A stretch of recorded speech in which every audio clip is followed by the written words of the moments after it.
to bring to us the word of God from the throne of grace that I titled this afternoon, Encounter for Supernatural Breakthrough. Encounter for Supernatural Breakthrough. From where we read, from the chapter 1, chapter 2, and chapter 2 specifically, the Bible said, and the Lord appeared unto Isaac. Sojourn in the land, go not into Egypt. Sojourn in the land, and don't go to Egypt. And my Bible made me to understand that as Isaac had the encounter with God, and he was instructed specifically after God appeared to him in the land of Gerar, the Bible said, and the Lord gave him specific instruction. And what was the instruction? And he said to him, go not down into Egypt, dwell in the land which I shall tell thee of.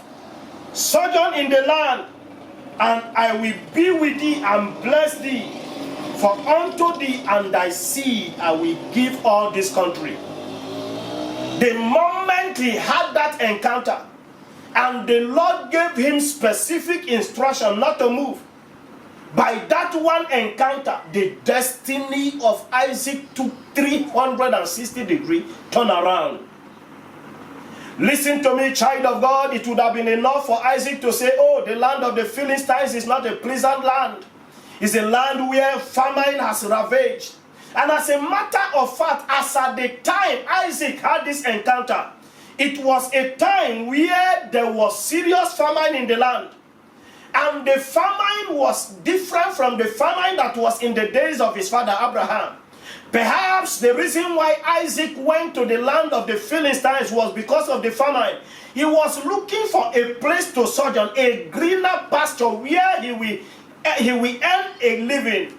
But the Bible said, even when he stumbled in the land of the Philistines and dwelt in Gerar, the Bible said there was famine in the land of Gerar. And the Bible said, and at that point that Isaac was contemplating to change location, at that point when Isaac was contemplating to use his human instinct to look for a place where perhaps will be greener, a pasture, than the place where he was at that moment. The Bible said, as he was contemplating, and the Bible said, and Isaac at that point had an encounter with the Lord with specific instruction. And what was the instruction? Stay put, don't move, don't even decide, don't even contemplate or consider the land of Egypt to be an alternative to Gerar, where it looks as if it was obvious, and the blueprint and the handwriting on ground at the moment was the handwriting of famine. Listen to me, the reason why a lot of people miss it in the journey of life and destiny is because their lives seem to be filled with a lot of analysis, human analysis, and they looked and checked a lot of things, and at the end of the day, they downplay the instruction of God. Listen to me, the highway to failure in the life of a man, in the journey of life, in his journey of life and destiny, is a highway of his disobedience and not hearkening to the instruction of God for whatever he wants to do part-time. The Bible said, and the Lord appeared unto Isaac in the verse 2 of the Genesis chapter 22. I think suffice me to say at this point that the saving grace of Isaac, the saving grace that the destiny of Isaac experienced, it was the grace that he ever had encounter, and on the platform of that encounter, God gave him specific instruction not to move but to stay. At every point a man encounters his maker. At every point a man encounters God, and the man hearkening to divine instructions. I like to let you know that nothing commands fruitfulness in the journey of life and destiny like obedience to divine instruction on the mount of encounter. God told Isaac, stay, don't move, And Isaac obeyed.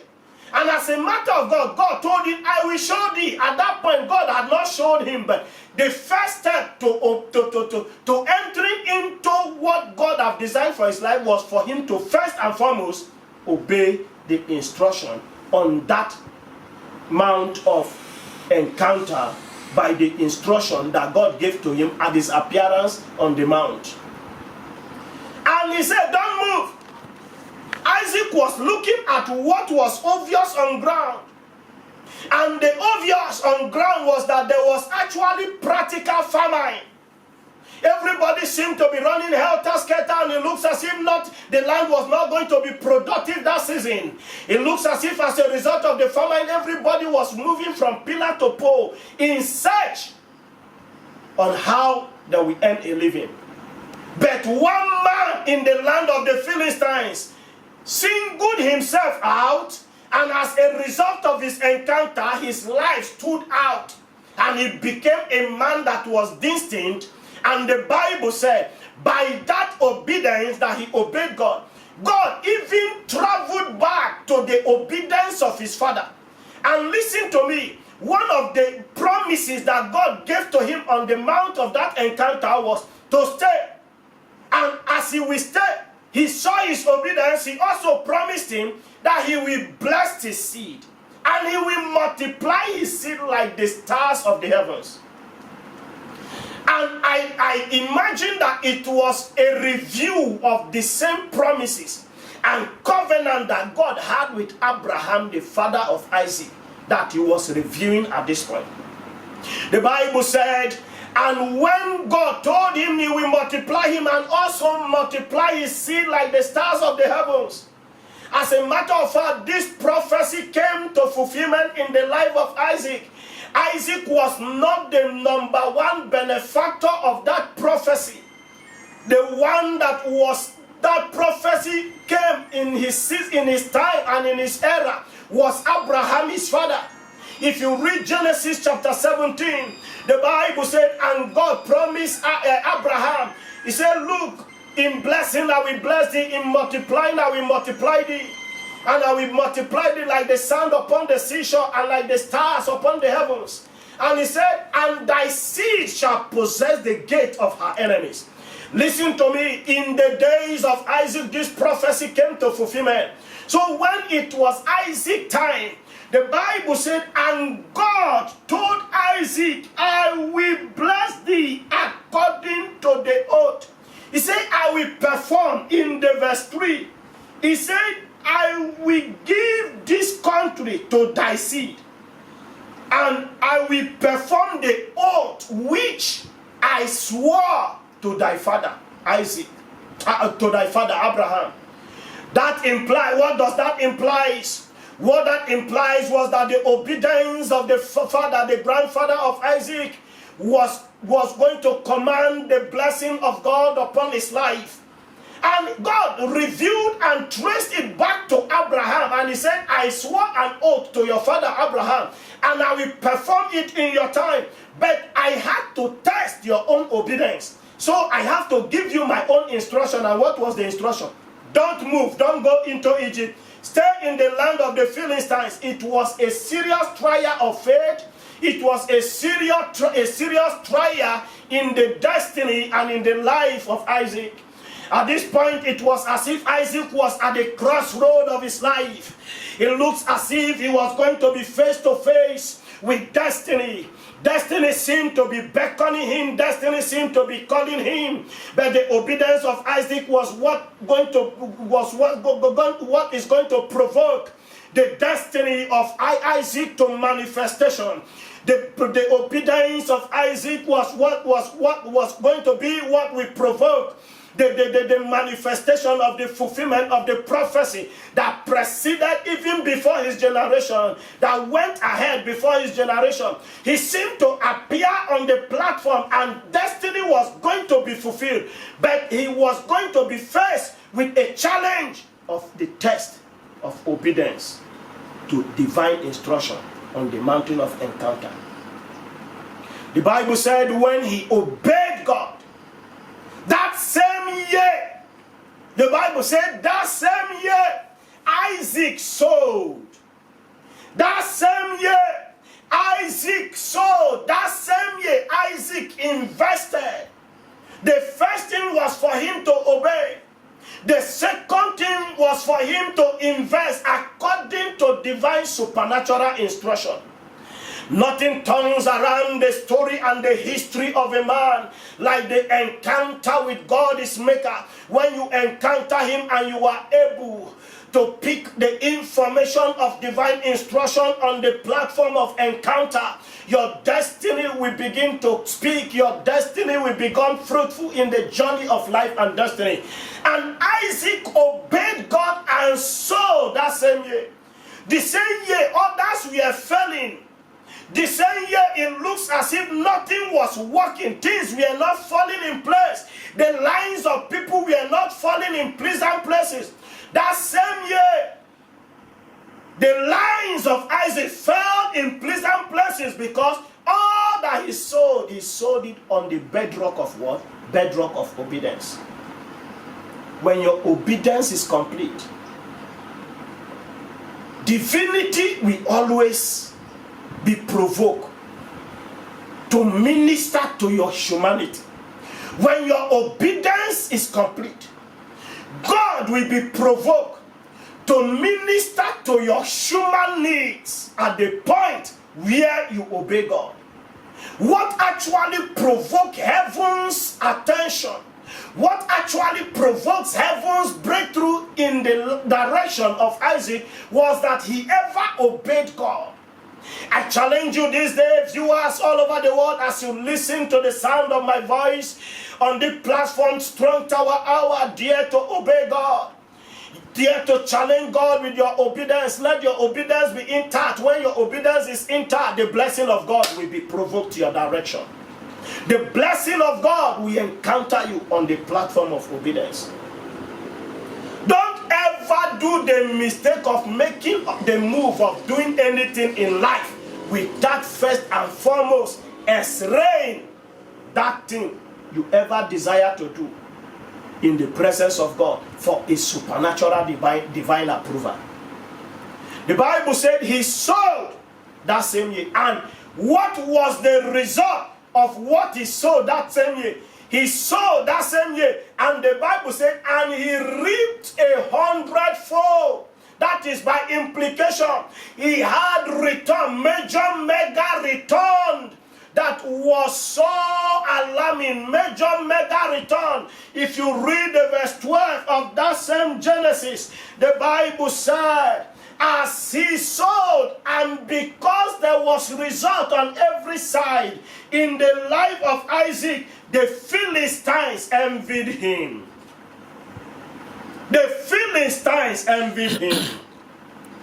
What actually ushered him to the realm of supernatural wealth, not just ordinary wealth, the kind of wealth that was so fearful, wealth that was beyond human's imagination, wealth that was beyond human explanation, was what he had.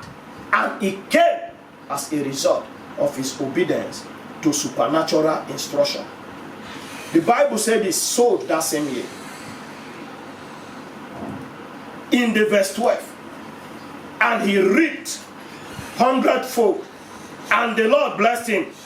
The verse 13 said, the man Isaac, he was great and went forward. He didn't stop at the realm of greatness.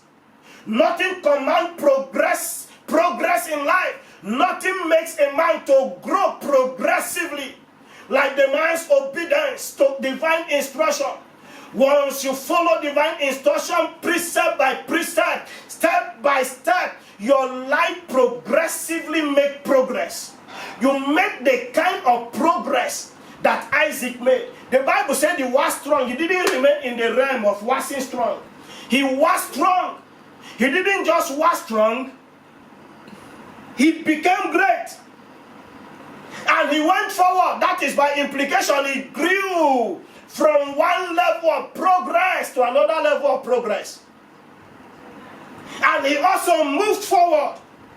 And he grew until he became very great.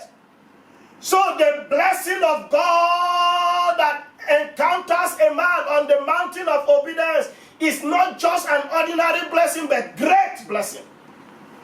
He enjoyed great blessing. He was ushered into a realm of very great living as a result of his dogged, rugged obedience to divine instruction. The reason why humanity suffer failure in life is because of humanity disobedience to divine instruction.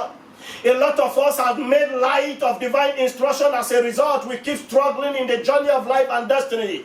A lot of us have struggled with divine instruction, and we made light of the instructions of God for our lives. As a result, we encounter one failure or the other. I dare to challenge you today. Bother live and dare to obey the instruction of God. And it will amaze you the kind of result you will have in life.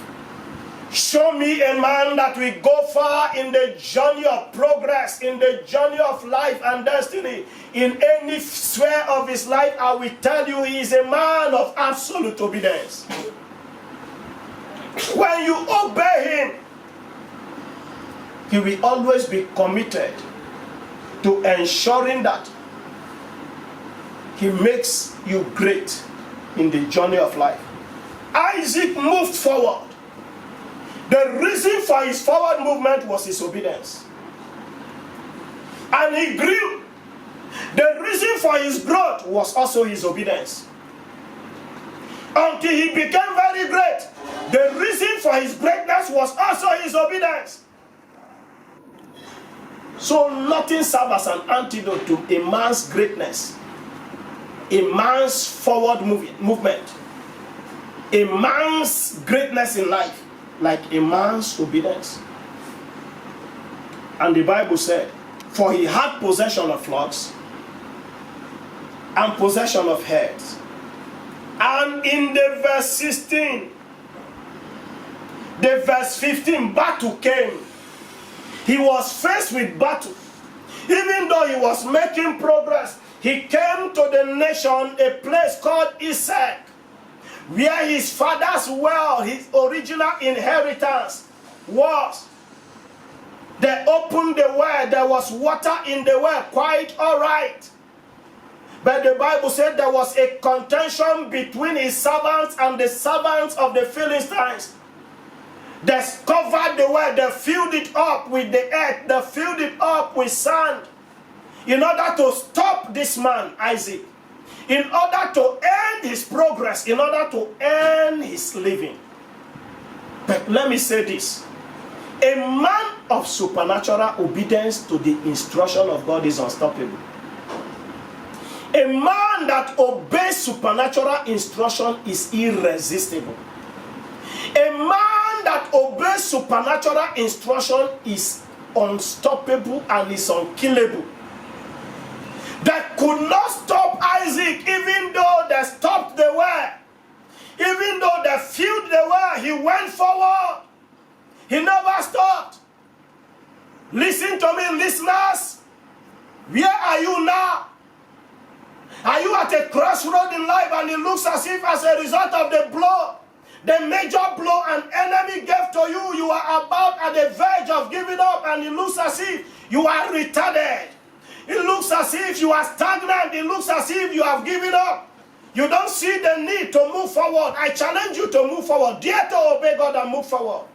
If you obey God and move forward, what the enemy have done, there are still better things ahead for you. God will always restore you. He will lead you and he will order your step. The Bible said, the Lord is my shepherd, I shall not want. He leads me beside still water. The Lord will always lead you if you are a man of obedience. And he cannot lead a man into failure. When he leads you into prosperity. He leads you into progress. He leads you into greatness. He leads you into a place where you become too strong for your enemies. The verse 16 of this passage, the Bible said Isaac became very great. As they filled the earth, the more God opened a new face for him. Listen to me, child of God. What the enemy have done to you, I like to prophesy to your life that the Lord will open a new face for you. What the enemy has made you to lose in time past, God is about to open a new face. Don't stop. Keep moving. And move. Not just as an ordinary movement, move with obedience. Move by obeying divine instruction. He moved. There was contention in Shitna. They drove them and sealed another well. And he never stopped. He never gave up at that point. He went forward. And the Bible said, in the verse 26 or thereabout, as Abimelech the king of these Philistines drove Isaac as a result of his major progress and breakthrough, he became afraid. It takes only God to usher a man into a realm of untold prosperity and wealth, to the point that a king of a nation, a president of a nation, took cognizance of him, and the wealth he enjoyed, the attention he commanded, became so alarming and fearful to the point that the king took notice of it, and it became a threat to Abimelech. It is only God that can usher a man to such realm on the platform of obedience. Listen to me, child of God.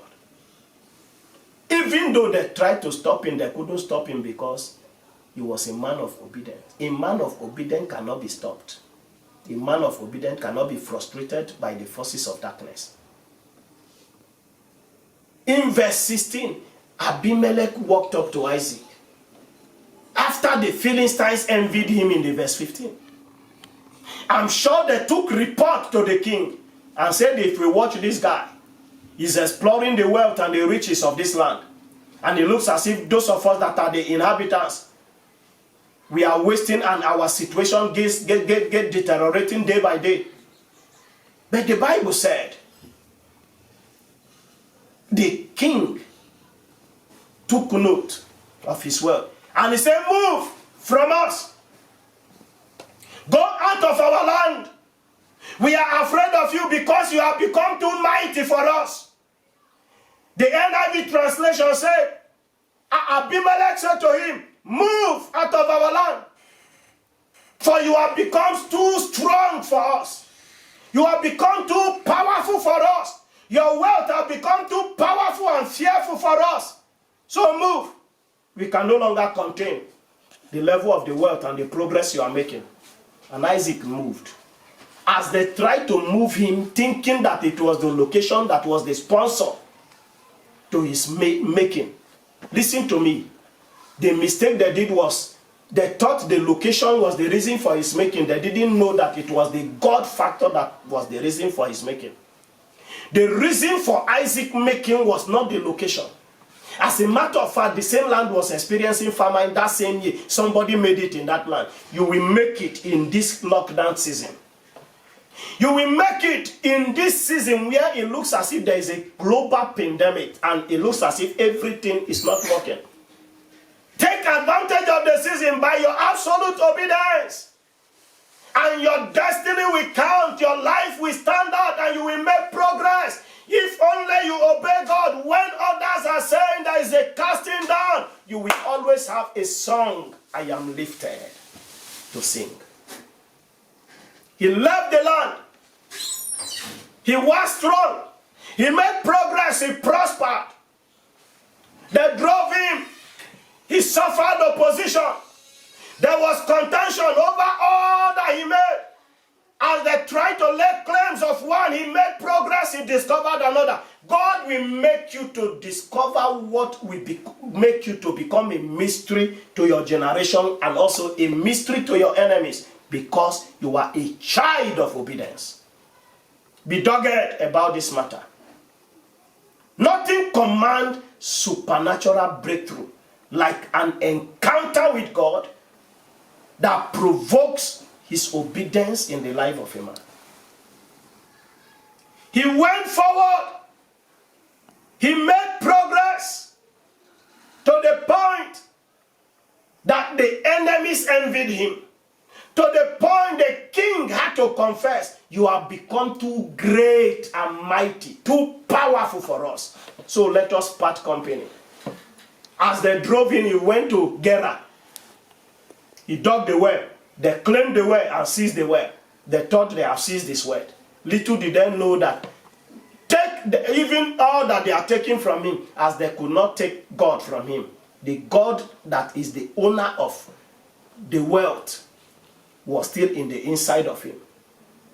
As he continually obeyed him and turned the direction of God, God turned loose his progress.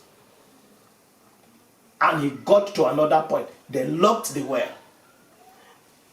They sealed it up, thinking they have ended him. He went further to Isaac. He left Isaac to Sitna. The last contention was at Sitna. As he left Sitna, he went to another land. At that point, there was no more contention. He dug a well, the Bible said, and water sprang out. At that point, there was no contention. And he called the name of the place Rehoboth. For my God has given me a ruin in a strange land. God gave him a ruin. God gave him a land. Because he was a man of obedience. Challenge your heart today. There's anything you must be conscious of. There's anything you must be sensitive to. You must obey divine principle, divine instruction, in order for you to become what God has designed for your life. When you dare to obey him, your progress is not contestable. When you dare to obey him, everything humanity, every mechanism humanity will build around you to stop you will fail. When you are a man of obedience, every strategy hell and men put up to frustrate you will become a springboard to your destiny throne. I challenge your heart today. Dare to obey God. I challenge your heart today. Dare to follow God. I challenge your heart today. Dare to lay your life down for him. By surrendering your totality to him, surrendering your life to him. Hearkening to his voice. And also obeying his divine instruction. Then you will be sure that, like people will always say, the sky is your limit. The sky is not your limit. The sky becomes your starting point. Because beyond the sky, there's still somewhere. I'd like to give you this opportunity. You cannot obey God unless you are born again. The first step that commands divine obedience is a man's absolute and total surrender to God. When you give your life to Jesus, then he will give you the grace to obey his divine instruction. And when you obey his divine instruction, you are sure of having notable, major, outstanding result in the journey of your life and destiny. So I'd like to pray with you